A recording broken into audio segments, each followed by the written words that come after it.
Hi, my friends. I want to address something today that comes up pretty often with clients in recovery. So, it's really common for people who are starting the process of brain rewiring to feel like mood elevation is just shoving things under the rug, or that they're avoiding themselves, that they're avoiding the reality of things. A lot of people move towards, well, I need to process trauma or do things. This is a common thing I've seen with a lot of people over time. Or they feel like, well, I can't elevate my mood because my life is so bad, or my its are so bad. There's just all these reasons why we can't elevate our mood. And I want to reframe what elevating your mood is and what the purpose of it is, because it's not a way to just ignore your reality. It is not a form of self-abandonment. If that's how you're understanding mood elevation, let me reassure you that that's not a tool for recovery. That's self-abandonment. That's not a thing. So this is the case. So if we have a lot of physical symptoms or a lot of trauma, it's kind of like you are in the ocean with a whole bunch of balls of tangled yarn or like seaweed or something, and you need to untangle them. But you're still in the ocean with them, with all the waves, and you're trying to, like, it's not a space. You're just trying to survive. You're just trying to stay afloat. There's not enough. You don't have any foundation. You would need to be able to pull that out of the pull that ball of tangledness out, put it on solid ground, and untangle it. Like, you need somewhere to sit or somewhere to work with it, where you have a sense of safety and a sense of stability, so that you can put all of your focus on untangling that ball of yarn or that ball of seaweed. So you need solid ground underneath you. You need to know that you're safe. You need to be able to have unlimited time and feel confident in your abilities and know what you're doing and what your end goal is in order to succeed at that. So when you are elevating your mood, if you're doing either GUPTA or DNRS or any other brain rewiring program, and you're elevating your mood and redirecting away from traumatic experiences, traumatic memories, physical sensations, difficult relationships, life situations that are an absolute mess that you're living in, all these sorts of things, mood elevation is not an escape. It's not self-abandonment. It is not avoidance. It's not shoving. It's not self-betrayal. It's not just like not feeling your feelings. It's not any of those things. So this is, you're much bigger than you think you are. So this is how it works. It's like you are building that solid foundation. A healthy brain function exists in dose chemistry and relaxation chemistry. So we can't, that's our solid ground. That's our natural state. So what you're doing when you're elevating your mood is creating stability. You're creating trust with yourself. You're creating a sense of safety in your nervous system and a trust with yourself, because the nervous system equates positive experiences, pleasure, joy, calm, with safety, because that signals a safe environment. So what you're doing is you're taking those things and you're putting them on a shelf, so to speak. And especially when it comes to trauma, with physical, it's kind of the same thing. You're setting them aside. You're not saying, I need to pretend this isn't happening, but you're saying, focusing on this is not helping me. I'm going to put it up on this shelf and just leave it there for now.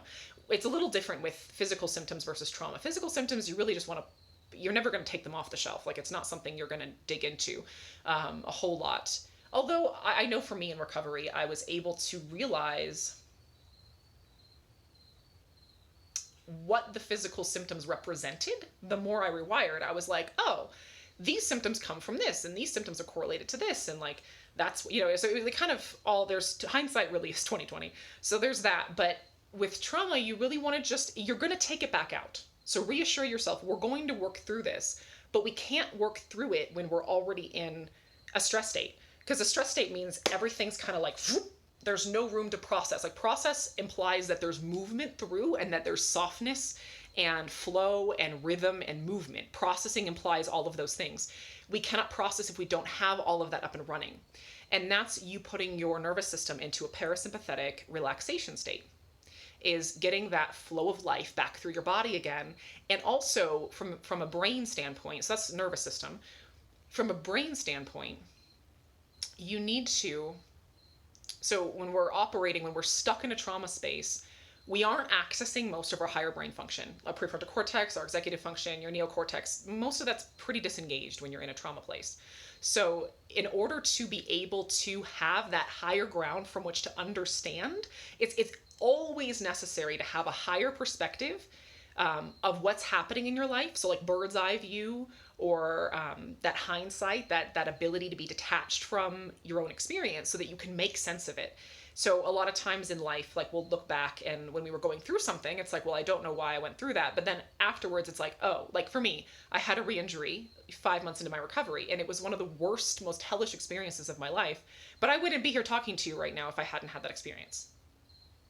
I would not know all that I know. Like I never would have learned what I learned, or been able to communicate it, or been able to have compassion for other people if I hadn't had such a difficult experience, because my first 4 months was really blissful and relatively easy compared to the second part. Like it wasn't easy, but it worked.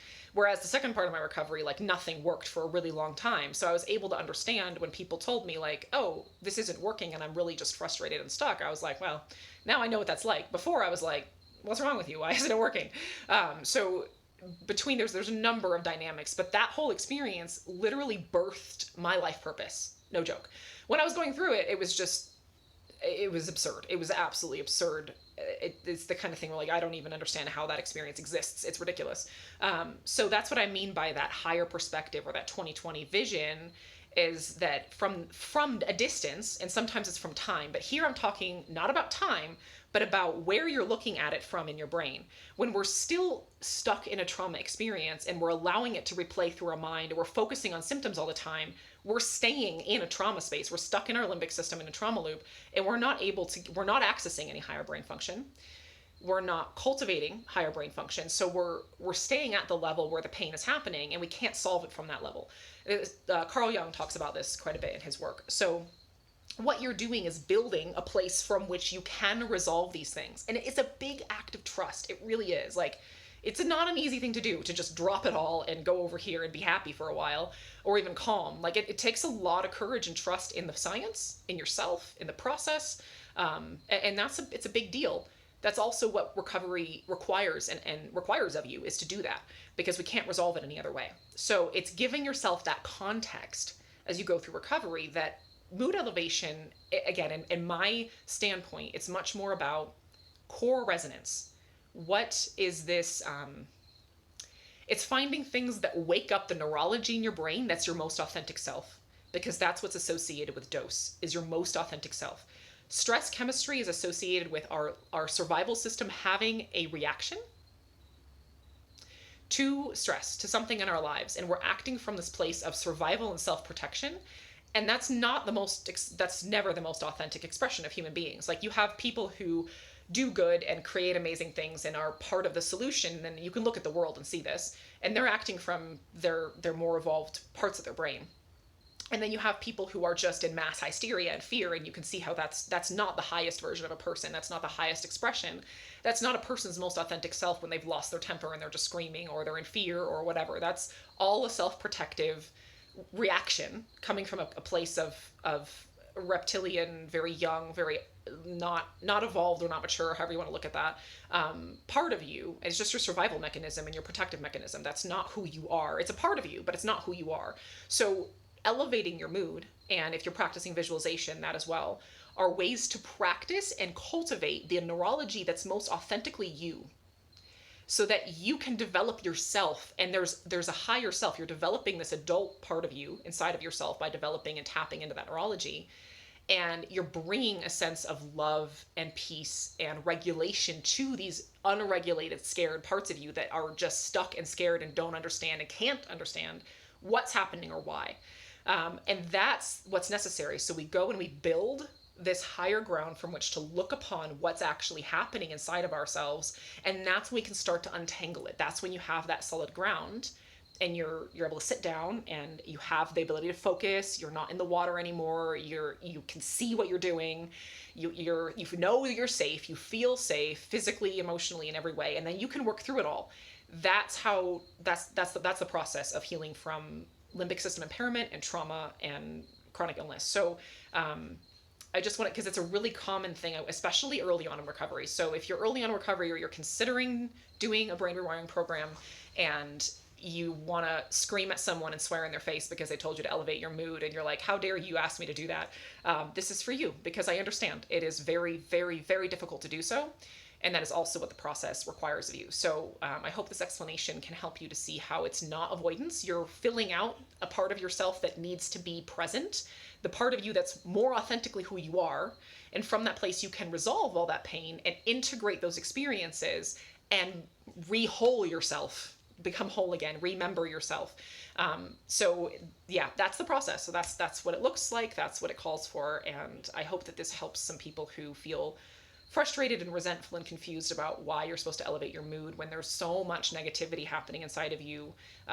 This is why, and that's why it's necessary. So all my love to you, my friends, all of my compassion on the journey, and I believe in you. You can do this. You've got this. Believe in yourself. Mwah.